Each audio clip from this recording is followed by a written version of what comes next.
தமிழ்நாட்டு அரசியல்ல ஒரு புது என்ட்ரி, அதுவும் சும்பார்ல அதிரடி வாக்குறுதிகளோட நடிகர் விஜய் களமிறங்கியிருக்காரு. அவரோட தமிழக வெற்றி கழகம் முன்வைக்கிற திட்டங்கள் எல்லாம் பார்க்க ரொம்பவே பிரமாதமா இருக்கு. ஆனா இதெல்லாம் வெறும் சினிமா டயலாக் மாதிரி கவர்ச்சியா இருக்கா, இல்ல நிஜமாவே செயல்படுத்த முடியுமா? திருப்பூர்ல அவர் கொடுத்த ஸ்பீச்சை வச்சு அவரோட வாக்குறுதிகளை ஒன்னொன்னா அலசி பார்க்கலாம் வாங்க. பாருங்க, வழக்கமான அரசியல்வாதிங்க மாதிரி கொள்கை திட்டம்னு ஆரம்பிக்காம விஜய் எடுத்த எடுப்பிலேயே ரொம்ப எமோஷனலா ஆரம்பிக்கிறாரு. உங்களுக்கு நன்றி கடன் செலுத்த வந்திருக்கேன்னு சொல்றது மூலமா மக்களோட மனச நேரடியா தொட முயற்சி பண்றாரு. இது உண்மையிலே ஒரு சேவையா இருக்குமா, இல்ல ஒரு பொலிட்டிக்கல் ஸ்டண்டா? இந்த ஒரே ஒரு லைன் தான் அவரோட மொத்த பேச்சுக்கும் அடித்தளமா அமைஞ்சிருக்கு. சரி, அவரோட மெயின் ஃபோக்கஸ் எங்க இருக்கு? பாத்தீங்கன்னா நெசவாளர்கள், அப்புறம் சிறு தொழில் செய்றவங்க, விவசாயிகள், அரசு ஊழியர்கள்னு ஒவ்வொரு முக்கியமான பிரிவினருக்கும் என்ன சொல்லியிருக்காருன்னு பார்க்கலாம். கடைசியா மக்கள் கிட்ட அவர் வைக்கிற அந்த ஃபைனல் அப்பீல் என்னன்னு பாத்துருவோம். ஓகே, முதல்ல நெசவாளர்கள். திருப்பூரை நம்ம தமிழ்நாட்டோட பின்னலாடை தலைநகரம்னு சொல்வோம் இல்லையா? சோ அங்க நின்னு பேசும்போது நெசவாளர்களை பத்தி பேசாம இருக்க முடியுமா? அவங்களுக்காக என்னென்ன வாக்குறுதிகள் கொடுத்திருக்காருன்னு பார்க்கலாம் வாங்க. இங்க பாருங்க, இது வெறும் மானியம் கொடுக்கறதோட நிக்கல, ஒரு ஸ்டெப் மேல போய் கவர்மெண்டே ஒரு குளோபல் இ-காமர்ஸ் பிராண்ட் ஆரம்பிக்கும்னு சொல்றாரு. இது மட்டும் நடந்துச்சுன்னா திருப்பூர்ல செய்யற பொருள் எல்லாம் நேரா உலக சந்தைக்கே போகும். அது மட்டுமே இல்லாம 10 லட்சம் ரூபாய் லைஃப் இன்சூரன்ஸ், பென்ஷன் உயர்வுன்னு சமூக பாதுகாப்புக்கும் முக்கியத்துவம் கொடுத்திருக்காங்க.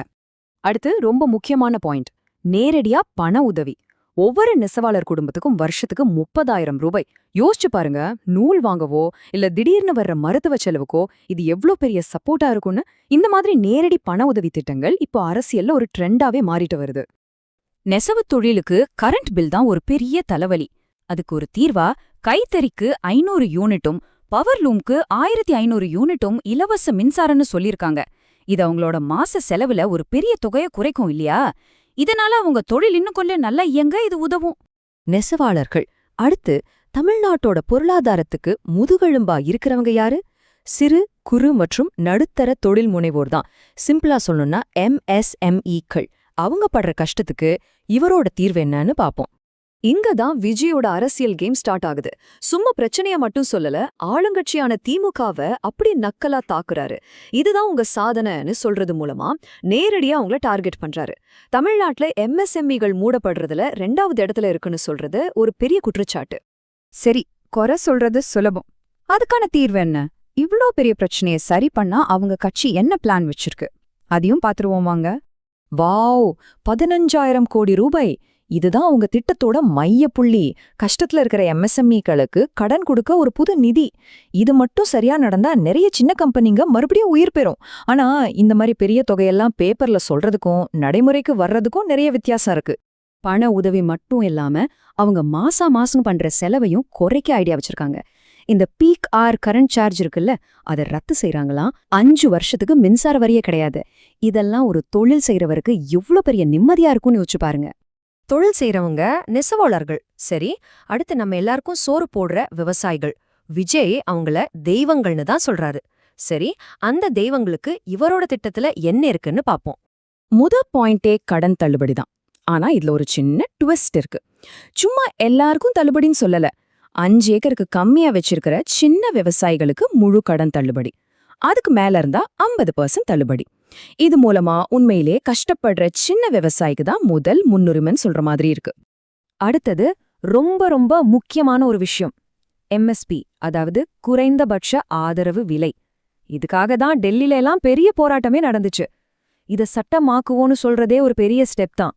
அது மட்டும் இல்லாம நெல்லுக்கு 3,500 ரூபாயும் கரும்புக்கு 4,500 ரூபாயும்னு ரேட்டையும் ஃபிக்ஸ் பண்ணி சொல்லியிருக்காங்க. இந்த பிளான்ல எனக்கு பிடிச்ச ஒரு விஷயம் என்னன்னா, இது வெறும் நிலம் வச்சிருக்கிறவங்களுக்கு மட்டும் இல்ல, குத்தகைக்கு எடுத்த விவசாயம் பண்றவங்க, விவசாய கூலி வேலைக்கு போறவங்களுக்கும் வருஷத்துக்கு 10,000 ரூபாய் நேரடி உதவி. அதாவது உண்மையா வேர்வை சிந்துறவங்களையும் இது கணக்கில் எடுத்துக்குது. சரி, தொழில் விவசாயம் எல்லாம் ஓகே. இதெல்லாம் நிர்வகிக்கிறது யாரு? அரசு ஊழியர்களும் காவல்துறையும் தான். சோ அடுத்து அவர்களுக்கு என்ன வாக்குறுதி இருக்குன்னு பார்க்கலாம். அரசு ஊழியர்களுக்கு நிறைய சொல்லிருக்காரு. அதுல ரொம்ப முக்கியமானது பழைய பென்ஷன் ஸ்கீம். இத மறுபடியும் கொண்டு வரத பத்தி யோசிப்போன்னு சொல்லிருக்காரு. இது ரொம்ப நாளா அவங்க கேட்டுட்டு இருக்கிற ஒரு விஷயம். அப்புறம் 5 வருஷத்துக்கு மேல வேலை பார்க்குற தற்காலிக ஊழியர்களை நிரந்தரமாக்குறது, பதவி உயர்வுக்கு லஞ்சம் வாங்குறத ஒழிக்கிறதுன்னு முக்கியமான பாயிண்ட்ஸும் இருக்கு. அடுத்து காவல்துறை. இங்க பாருங்க, அடிப்படை சம்பளத்தையே கிட்டத்தட்ட 7,000 ரூபாய் ஏத்திருக்காங்க. 18,200ல இருந்து 25,000. இது உண்மையிலே ஒரு பெரிய ஜம்ப். அது மட்டும் இல்ல, மன அழுத்தத்தோட வேலை பார்க்கறதுக்காகவே மாசம் 1,000 ரூபாய் தனியா கொடுக்கறாங்களாம். இது ஒரு நல்ல முயற்சி.